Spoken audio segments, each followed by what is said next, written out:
Bismillahirrahmanirrahim. Assalamualaikum warahmatullahi wabarakatuh. Alhamdulillahirabbil alamin. Wassalatu wassalamu ala asrofil anbiya'i wal mursalin Sayyidina Muhammadin wa ala alihi wa sahbihi azmain. Amma ba'd. Yang terhormat Bapak Teddy Supriyadi SHIMAG selaku pembina program tutorial UPI Kampus Medang, dan Kang Ridho Imam Limpakin beserta jajarannya, serta teman-teman dan rekan-rekan semua yang saya banggakan. Pertama-tama, marilah kita panjatkan puji serta syukur kehadirat Allah Subhanahu wa Ta'ala, karena atas limpahan rahmat dan hidayahnya kita semua dapat berkumpul dan menyaksikan video kuliah duha pada pertemuan kelima ini dalam keadaan sehat walafiat. Tak lupa sholawat serta salam marilah kita curah limpahkan kepada Nabi besar kita, yakni Nabi Muhammad Shallallahu Alaihi Wasallam. Selanjutnya, izinkanlah saya memperkenalkan diri terlebih dahulu, karena ada pepatah tak kenal maka tak sayang. Perkenalkan, nama saya Adinda Salsa Salbila selaku pembawa acara pada kegiatan kuliah duha hari ini. Sebelum memulai acara, marilah kita membacakan surah Al-Fatihah bersama-sama dengan harapan acara pada hari ini berjalan dengan lancar dan berkah bagi kita semua. Untuk membacakan Al-Fatihah dalam hati masing-masing dimulai. Amin. Amin ya robbal alamin. Baiklah, langsung saja kepada Bapak Teddy Supriyadi SHIMAG saya persilahkan untuk menyampaikan pembekalan materi pada kuliah duha yang bertemakan makna dan implementasi syahadatain. Kepada Bapak, saya persilahkan. Assalamualaikum warahmatullahi wabarakatuh. Alhamdulillahirabbil alamin. Wassalatu wassalamu ala asyrofil anbiya'i wal mursalin wa ala alihi thayyibin at-tahirin wa ashabihi al-mayamin. Asyhadu an la ilaha illallah al-malikul haqqul mubin wa asyhadu anna sayyidana Muhammadan abduhu wa rasuluh la nabiyya ba'dah. Allahumma shalli ala sayyidina Muhammadin wa ala ali sayyidina Muhammad. Saudara-saudara yang dirahmati Allah, alhamdulillah pada kesempatan kali ini saya bisa hadir untuk mengisi satu rangkaian kegiatan, dan ini sudah menjadi jargon ikon Universitas Pendidikan Indonesia, yakni kegiatan tutorial. Dan alhamdulillah pada kesempatan kali ini saya bisa mengisi kegiatan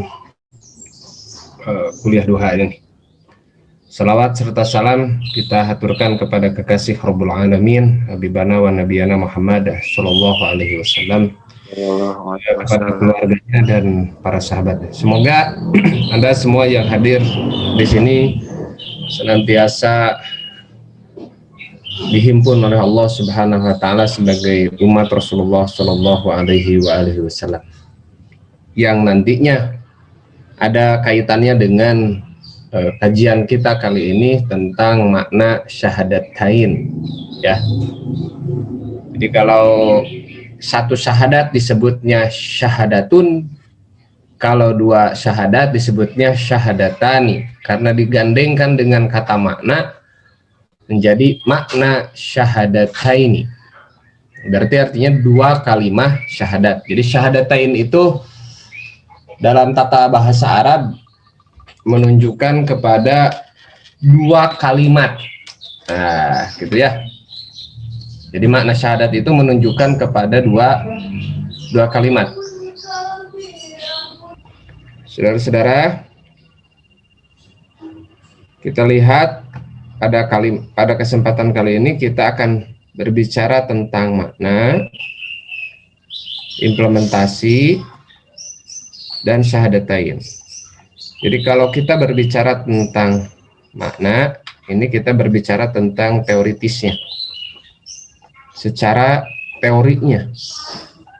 Artinya apa? Ini berarti berbicara tentang apa? Kalau implementasi berarti berbicara tentang sisi praktis, ya, praktis.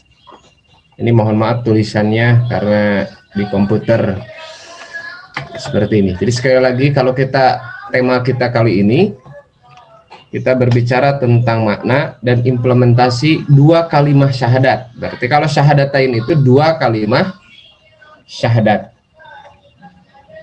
ya, yakni kalimat asyhadu alla ilaha illallah, ini satu kalimat. Kalimat keduanya adalah wa asyhadu anna muhammadar rasulullah. Jadi ini dua kalimat ini. Dan dua kalimat ini, yang pertama dan yang kedua ini tidak bisa dipisahkan. Sebagai apa? Syarat seseorang menjadi seorang muslim. Syarat untuk menjadi seorang muslim. Nah, kita Pak, yang dari keluarga muslim, apakah wajib juga mengucapkan dua kalimat syahadat? Wajib dong, ya, wajib. Sebetulnya ketika Anda mencapai baligh, ini harus ditaukidkan, harus diungkapkan dua kalimat syahadat. Dan ini sering kita ucapkan, minimal sehari itu ada berapa? Kalau dalam sholat zuhur berarti ada 2 kali kita mengucapkan ini, ya, dari tahiyat awal dan tahiyat akhir. Yang 4 rakaat berarti kan ada 3, 6 tambah 2, 8 tambah 1 berarti ada 9 kali mungkin, ya, 9 kali dalam 5 kali sholat. Ya, ini indah loh. Ada 5, ada angka 9, semuanya ganjil kalimatnya itu. Ya, hitungannya itu ganjil loh. Gitu. Ada 5, ada 9. Ini sangat ganjil gitu ya. Karena innallaha witrun. Sungguhnya Allah itu witir. Witir itu artinya ganjil. Ya. Oleh karena itu sholat witir juga selalu bilangannya ganjil. 1, 3, 5, 7, boleh ya. Guys, jadi sekali lagi ini adalah pintu atau password. Saya bilang itu password untuk masuk ajaran Islam, untuk memasuki agama Islam. Lalu kita yang bagaimana yang muslim? Sebetulnya setiap orang lahir dalam keadaan muslim.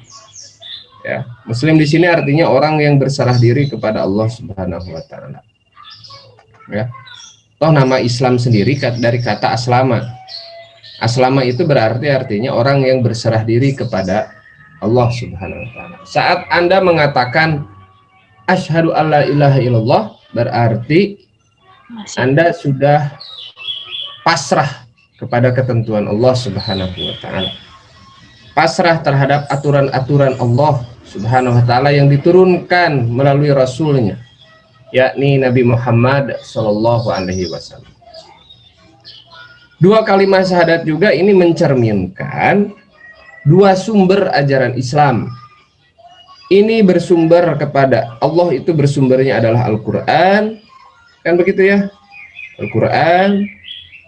Berarti kalau Rasulullah bersumbernya kepada sunnah Nabi, ya, as-sunnah. Jadi dengan dua kalimat syahadat ini bukan hanya sebatas ucapan, karena ini berkaitan dengan iman, saudara-saudara. Iman itu ada beberapa syarat. Satu, harus pengetahuan, artinya harus ada pengetahuannya, harus memiliki pengetahuannya tentang yang kita imani. Misalnya kalau Anda beriman kepada Allah, Anda harus memiliki pengetahuan tentang Allah. Yang kedua, Anda membenarkannya. Dan yang ketiga, kita melakukan pembuktian sebagai perwujudan kita beriman kepada Allah. Jadi sekali lagi, satu, bahwa makna syahadat ini adalah dua kalimat syahadat. Jadi disebut syahadatain itu adalah artinya dua kalimat syahadat. Yang pertama adalah asyhadu alla ilaha illallah. Kalimat yang kedua adalah wa asyhadu anna Muhammadar Rasulullah. Dan dua kalimat ini sekali lagi tidak bisa dipisahkan. Anda tidak sah masuk Islam kalau hanya mengucapkan asyhadu an la ilaha illallah saja tanpa wa asyhadu anna Muhammadar Rasulullah. Asyhadu, aku bersaksi. Penyaksian di sini berarti luas. Pembuktian, pembenaran, dan pengetahuan, ini maknanya. Berarti Anda mengetahui bahwa tidak ada Tuhan selain Allah, dan sesungguhnya Anda meyakini, membenarkan bahwa Nabi Muhammad itu adalah utusan Allah. Tetapi ingat, syarat iman itu bukan hanya sebatas tahu. Syarat iman itu bukan hanya sebatas tahu, bukan hanya sebatas pengetahuan di sini, bukan hanya aspek kognitif. Tetapi bagaimana kita membenarkan pengetahuan itu? Benar nggak? Tidak ada Tuhan selain Allah. Maka kalimat syahadat asyhadu alla ilaha illallah pun ini termasuk juga kepada tauhid. Saya ingin satu-satu dulu. Apa tauhidnya? La ilaha illallah. Artinya la itu tidak ada Tuhan selain Allah. Enggak. Oke, saya ulangi.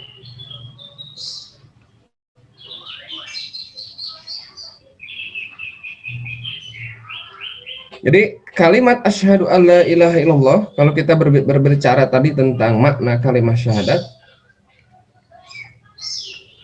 ada kata la ilaha, nah ini ya, sorry, illallah.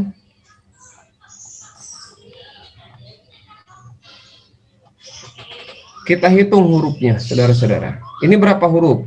2. Ini 1. Ini 2. Jadi 2 1 2 ya.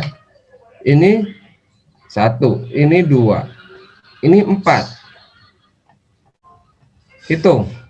4 2 1 berapa? 7. 7 dengan 5 berapa? 12. Oke, ini ada 12. Kalau saya buat jam, angka 12 ada di mana? Paling atas, Pak. Di atas. Ada di atas, Pak.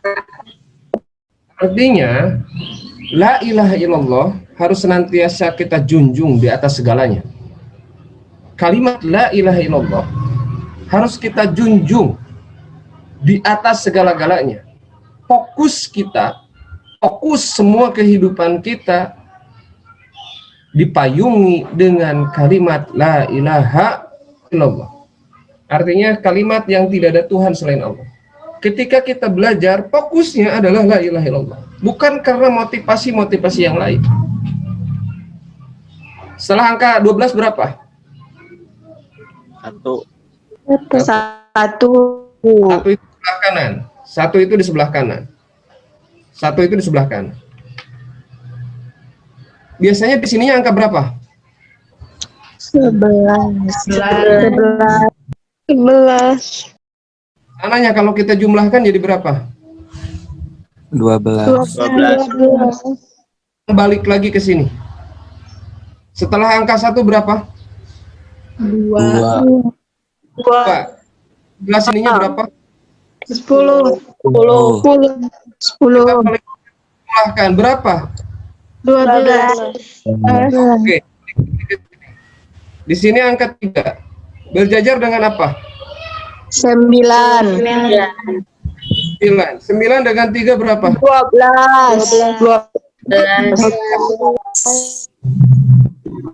4 dengan apa? 8. Dijumlahkan berapa? Balik lagi. 12. Dan akhirnya 6. 7. 12.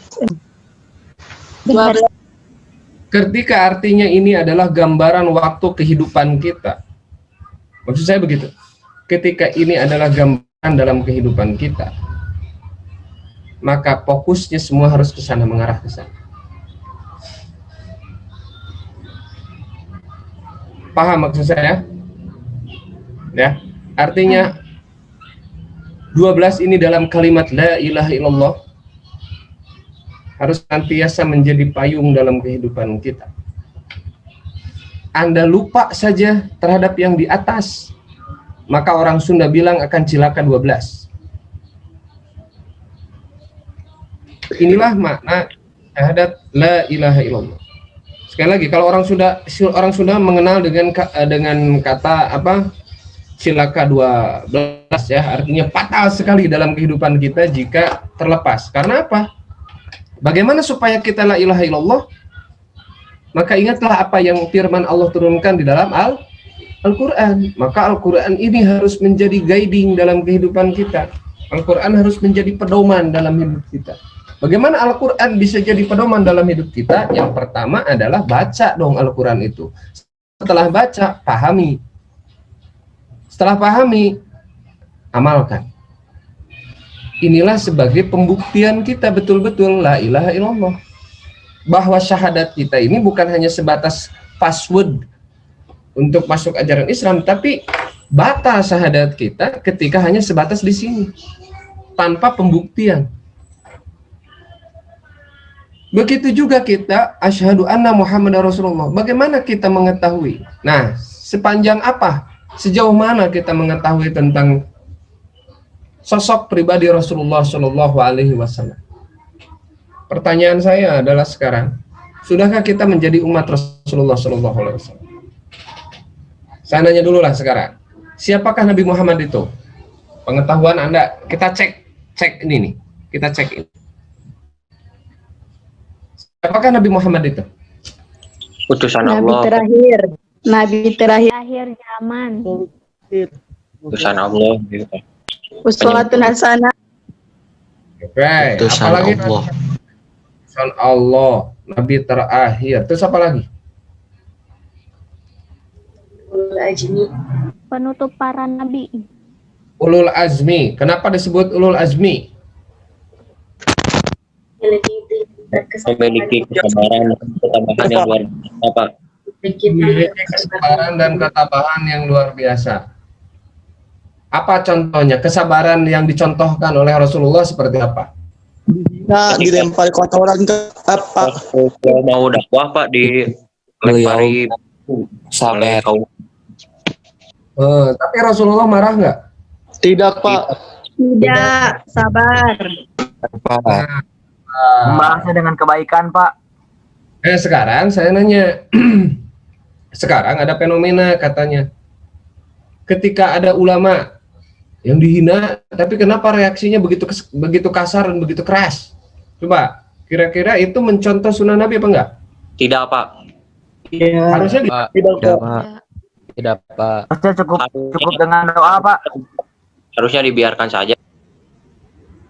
kalau dibiarkan nanti merasa benar. Doakan supaya dapat hidayah, Pak. Doakan supaya dapat hidayah. Boleh nggak kita melaknat? Nabi pernah melaknat nggak? Dirangkul dengan baik, Bapak.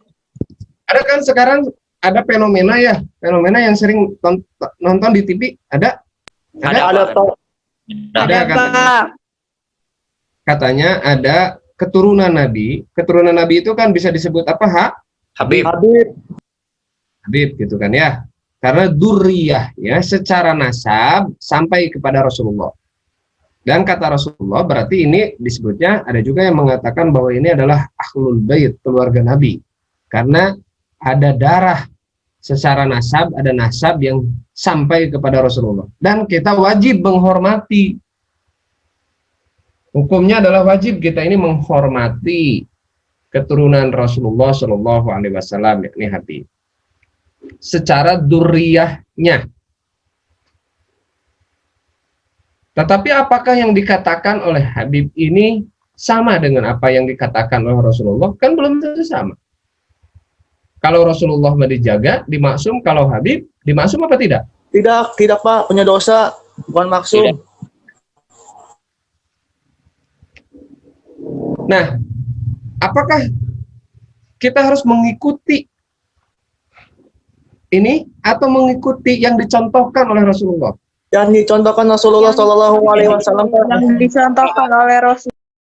Nah, sekarang saya ingin tahu dulu fenomena Anda terhadap keadaan yang sedang kita lihat sekarang ini.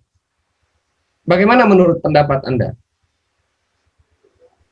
Menurut pendapat saya ya Pak, seharusnya saling menghargai gitu Pak, jangan saling mengejek gitu kan. Rasulullah juga tidak suka dengan begituan. Oke, ada lagi yang bisa berkomentar? Mahasiswa harus peka dengan fenomena-fenomena sekarang, seperti sekarang ini. Coba. Seharusnya Pak harus menerima pendapat seseorang dan mendiskusikannya dengan baik, jangan asal-asalan demo. Salah demo. Anda setuju nggak dengan fenomena keberagamaan sekarang umat di Indonesia? Ada gontot-gontotan gitu kan ya, antara berbagai ormas saling merasa diri mengklaim paling benar. Tidak setuju Pak. Ya, Tidak setuju Pak. Setuju, Pak. Artinya, saudara-saudara, apakah itu uswah Rasulullah Shallallahu Alaihi Wasallam seperti itu? Nah, disinilah dibuktikan. Pembuktian Anda bahwa Anda beriman kepada Nabi Muhammad Shallallahu Alaihi Wasallam adalah dibuktikan dalam perbuatan kita, yakni bukan saja secara nasab sampai kepada Nabi, tetapi juga tata perilaku, moralnya, akhlaknya, keteladanannya juga harus sampai kepada Rasulullah Shallallahu Alaihi Wasallam. Ini harus Anda pahami dengan baik, ya, harus Anda pahami. Tetapi sekali lagi, yang namanya keturunan Rasulullah atau yang dikenal dengan Habib atau Habaib harus kita hormati, harus kita muliakan. Dan orang yang memuliakan, insya Allah tidak akan terlontar kata-kata kotor. Dan orang mulia pun, ya, dan orang mulia pun tidak akan mengeluarkan kata-kata yang kotor juga. Kita yang memuliakan tidak akan terlontar kata-kata kotor, dan yang dimuliakan oleh kita, kalau betul orang itu mulia, terhormat, maka tidak akan mengeluarkan kata-kata yang tidak terhormat. Paham? Nah, kenapa misalnya kita ini menghormati? Karena memang layak untuk dihormati. Apa kelayakan untuk dihormati? Kemuliaan perilaku. Ingat, seseorang itu dilihat bukan dari keturunannya, bukan dari penampakannya, tetapi dari ketakwaan kita kepada Allah. Dan salah satu perintah takwa kita salah satu perintah takwa kepada kita adalah menjalankan seluruh perintah-perintah Allah dan menjauhi segala larangan-larangan Allah Subhanahu wa taala. Oke, balik kembali. Kita harus tahu dulu siapakah Nabi Muhammad itu. Ini berarti aspek pengetahuan. Nabi terakhir, Ulul Ajmi. Coba sekarang saya nanya, lahirnya kapan? 12 Rabiul Awal. Rabiul Awal tahun 571 Masehi. 471 Masehi. Siapa ayahnya? Abdullah. Abdullah. Siapa kakeknya? Abdul Muttalib. Siapa pamannya? Abu Thalib. Abu Talib. Siapakah anaknya Rasulullah SAW? Fatimah Zahra. Fatimah Zahra. Ruqayyah Ummu Kulthum. Oke, yang muncul siapa? Banyak kan? Ada Qasim, ada Fatimah. Ibrahim. Yang muncul siapa? Adalah Fatimah Az-Zahra. Kemudian memiliki putra yaitu Hasan dan Husain. Ini minimal Anda hafalah keturunan-keturunannya, kisah-kisahnya, ada keteladanannya. Ya, kalau Anda orang yang beriman, mestinya ada perasaan tersinggung dengan adanya penghinaan terhadap junjungan kita Rasulullah Shallallahu Alaihi Wasallam, yang di dalam hadis qudsi disebutkan bahwa laulaka lama khalaqtu aplaka, kalaulah tidak diturunkannya Rasulullah maka tidak akan diciptakan seluruh alam semesta ini. Nah, pertanyaannya adalah, sudahkah kita ini menjadi umat Rasulullah Shallallahu Alaihi Wasallam? Di dalam ayat Al-Quran disebutkan Muhammadur Rasulullah, Muhammad itu utusan Allah, walladzina ma'ahu, dan orang-orang yang bersamanya. Orang-orang, kira kalau orang Sunda mah, yang babarengan, yang bersama-sama dengannya, anu sasarengan, artinya yang menjadi umat Rasulullah SAW, asyidda'u 'alal kuffar, orang yang keras terhadap bentuk-bentuk kekafiran. Karena bukan orang kafir, tetapi di sini adalah bentuk-bentuk kekufuran. Kufur itu kebalikan dari iman. Kalau iman itu menerima, meyakini ya segala perintah-perintah Allah, kalau kufur itu artinya orang yang menutup diri dari, atau orang yang tidak menerima apa yang diperintahkan, apa yang dianjurkan, apa yang dilarang oleh Allah Subhanahu wa Ta'ala. Misalnya kalau Anda disuruh sholat, perintahnya itu dari Allah, tetapi Anda tidak mau melaksanakannya, Anda kufur. Jadi sekali lagi, kekufuran itu bukanlah label agama. Sekali lagi tolong, jadi jangan mengatakan bahwa misalnya begini, Kristen, oh itu kafir. Salah, kufur itu bukan label akidah, bukan label agama, tetapi label moral. Segala bentuk pembangkangan terhadap perintah Allah, terhadap larangan Allah, maka itu termasuk orang-orang kufur. Jadi jangan sampai kita menuduh kepada orang lain kafir, tetapi kekufuran diri sendiri itu dipiara, gitu, dipelihara. Ngerti nggak nih maksud dari makna kufur ya? Kufur itu betul kebalikan dari iman, tetapi mungkin sering di benak kita bahwa kufur itu adalah orang yang berbeda agama dengan kita. Keliru, kufur itu lebih luas. Kufur itu lebih luas, artinya bisa terjadi pada diri kita kekufuran itu. Anda ketika perempuan disuruh oleh Allah, diperintahkan oleh Allah untuk menggunakan hijab, tetapi Anda tahu bahwa itu adalah perintah Allah, Anda meyakini bahwa itu perintah Allah, tetapi Anda tidak membuktikan. Tidak membuktikannya itu karena nggak mau gitu. Maka ini termasuk ke dalam bentuk kekufuran. Jadi jangan dulu mengklaim kepada orang lain itu kufur, tetapi kekufuran itu dalam diri sendiri dipiara.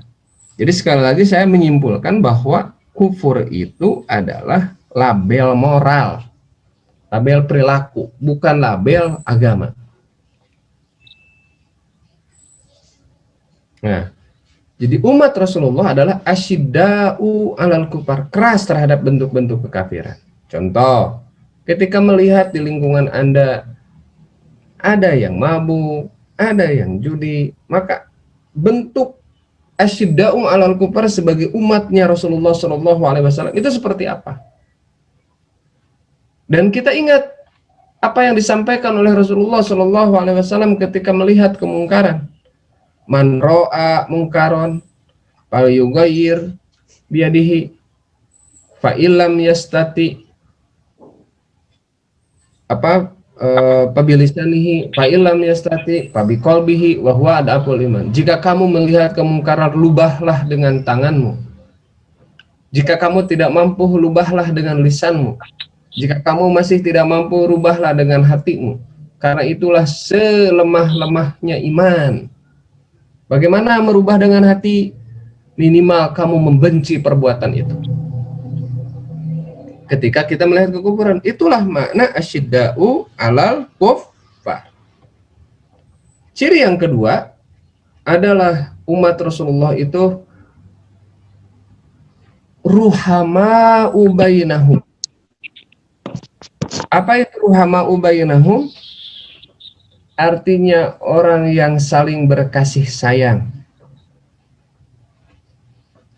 Jadi ciri umat Rasulullah sebagai pembuktian kita bahwa asyhadu anna Muhammadar Rasulullah artinya saling menebarkan cinta kasih, menebarkan kasih sayang kepada sesama, kepada alam sekitar, kepada lingkungan kita, kepada tetangga kita, kepada saudara-saudara kita.